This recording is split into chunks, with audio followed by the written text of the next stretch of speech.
Right here in Melbourne, we've had the first Monday peak go through of the Westgate Tunnel.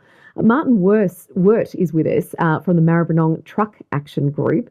Martin, from your perspective, how did it all unfold at peak hour? Yeah, good morning. Can I just start off by just sending my condolences up to people and communities impacted in Bondi? Seems a little bit frivolous talking trucks.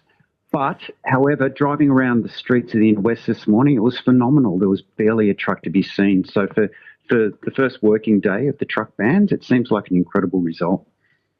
And of course, the trucks has been an issue in the western suburbs for a long time in terms of pollution and noise. What difference is this making? What are people saying?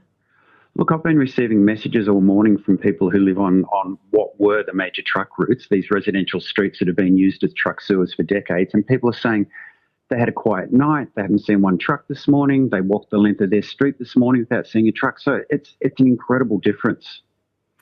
I do wonder what has happened at the other end of the Westgate. I know that there was a van that broke down on the bridge during peak hour. Whether the tunnel made it easier or not, I'm not sure. Whether the more trucks on the tunnel have made things harder for commuters. Have you heard about that at all? No, I haven't heard about any of that at all. But Melbourne being, a major industrialised country, has been one of the few without a direct freeway access to the port. So having that direct access now for trucks who are servicing the port is going to make such a difference for tens of thousands of people living here in the inner west. Certainly this program has done multiple stories over the years about the various levels of pollution, from noise pollution to, air quality.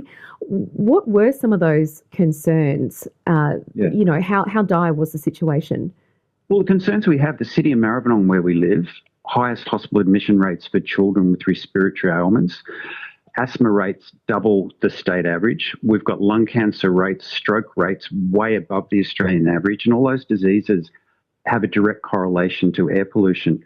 Unfortunately, we are getting the trucks off our streets, which is fantastic, but the vent stacks from those tunnels aren't getting filtered. There's technology readily available that could have been put on those stacks to reduce the pollution. So we're going to have to just wait and see what's going to happen there in terms of whether we really do get a reduction in air pollution. And the only way of measuring that is to actually reduce the horrible health statistics that we have here in the city of Maribyrnong. We'll know it's a success when we see those rates for things like, childhood asthma go down.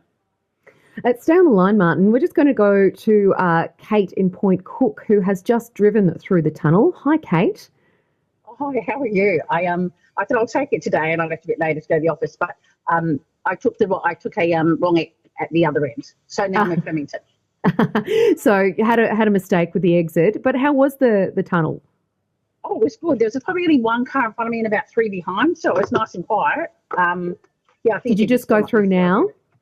Yeah, literally. And I'm now in Flemington trying to find my way back to East Melbourne.